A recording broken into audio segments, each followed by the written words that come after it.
Bismillahirrahmanirrahim. Tanvin менен nun sukunga байланысты 4 ereje. İzhar, idgam, iqlab, ihfa.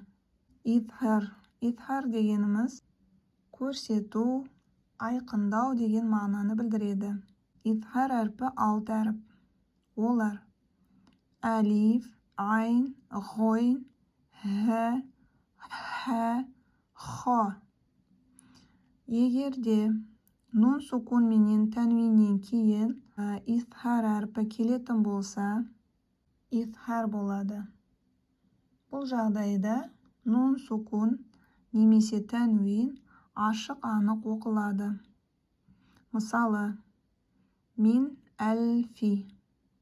Nun sukunнан кейін алиф келді. Сол себептен nun sukun izhar болды. Ашық анық оқылды. Min әлфи. Сәләмун хия. Сәләмун хия. Тәнвиннен кейін әрпі келді.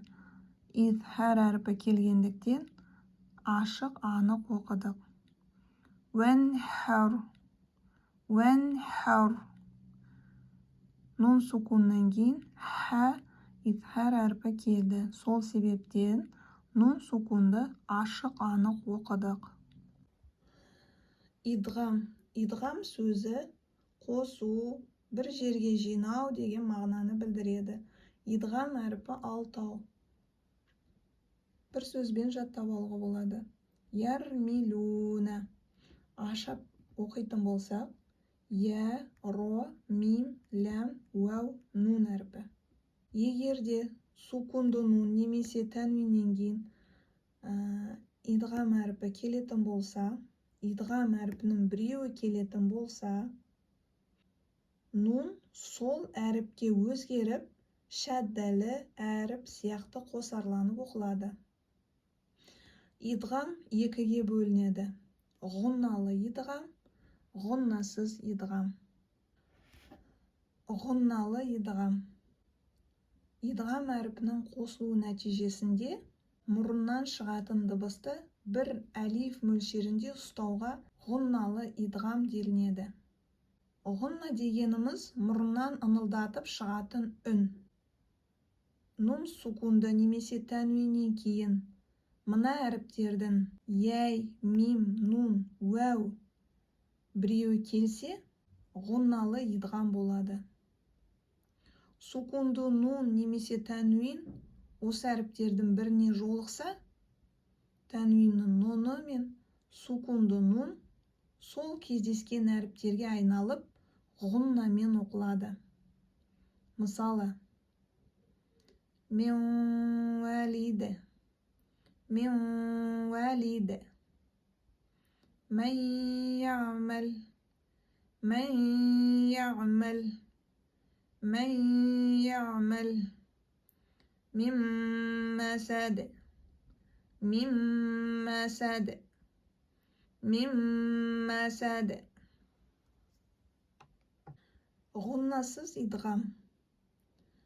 Сукунды нун немесе тәнвиннен кейін лям, ро әріптерінің біреуі келсе, ғұннасыз идғам болады. Сукунды нун немесе тәнвин осы әріптердің біріне жолықса, онда сукунды нун және тәнвиннің нуны сол кездескен әріпке айналып, еш кідірместен ғұннасыз оқылады. Мысалы, мирроббихим, мирроббихим, мирроббихим. Бұл жерде сукунды нун келді. Сукунды нун идғам әрпіне кіргізіліп, ро әрпіне кіргізіліп, еш кідірместен ғұннасыз бірден оқылып кетті. Мирроббихим. Милладунка, милладунка, милладунка. Өздеріңіз байқағандай, сукунды нуннан кейін лям әрпі келді. Сол себептен сукунды нун lam harfini kirgizilib, еш кідірместен ғұннасыз оқылды. Милладунка. Ескерту.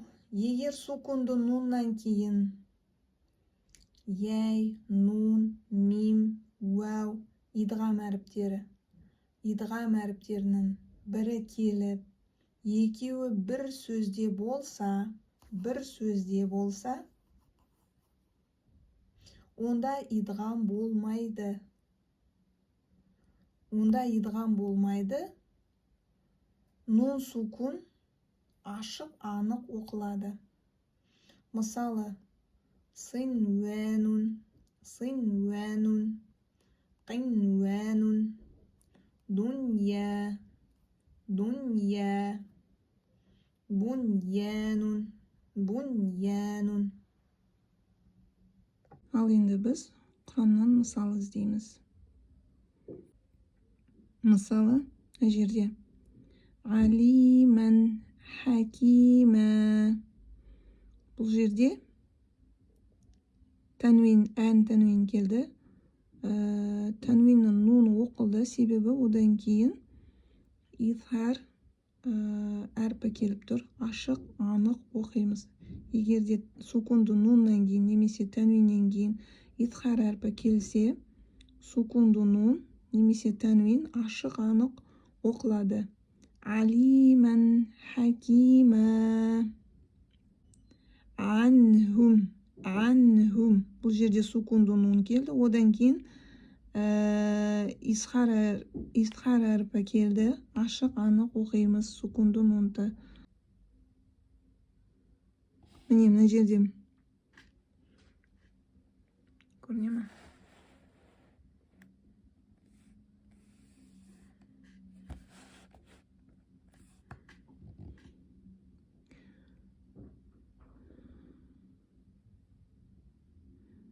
شاهدا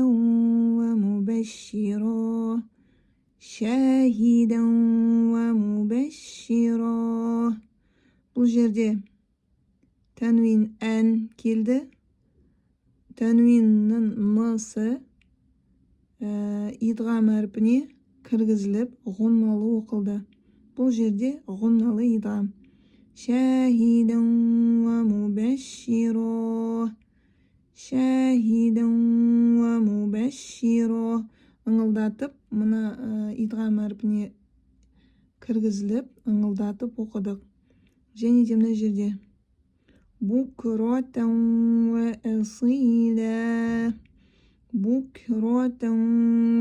асила. Бұл жерде де тәнвиннің нуны идғам әрпіне кіргізіліп, ғұннамен оқылды. Бұл жерде ғұнналы идғам. Фәмән ямлик. Бұл жерде ғұнналы идғам. Сукунды нуннан кейін ғұнналы идғамның әрпі, яй әрпі келді. Сол себептен сукунды нун ғұнналы идғам әрпіне кіргізіліп, ғұннамен оқылды. Фәмән ямлик.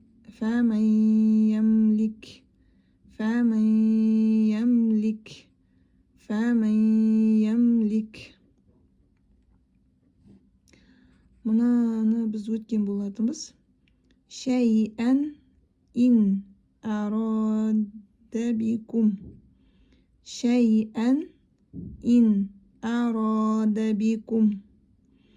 Бұл жерде изхар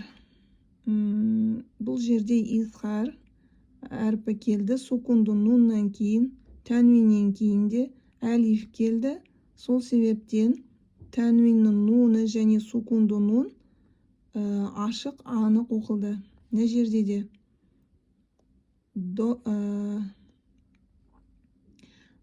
арада бикум доррон әу арада бикум. أراد بكم ضرا أو أراد بكم ضرا أو أراد بكم Арада бикум доррон әу арада бикум.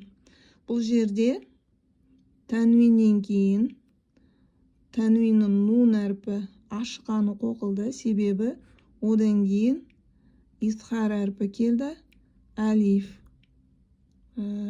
Исхар әрпінің біреуі келді, сол себептен тәнвиннің нуны ашық анық оқылды. Мына жерде әллән янқолиба, әллән янқолиба.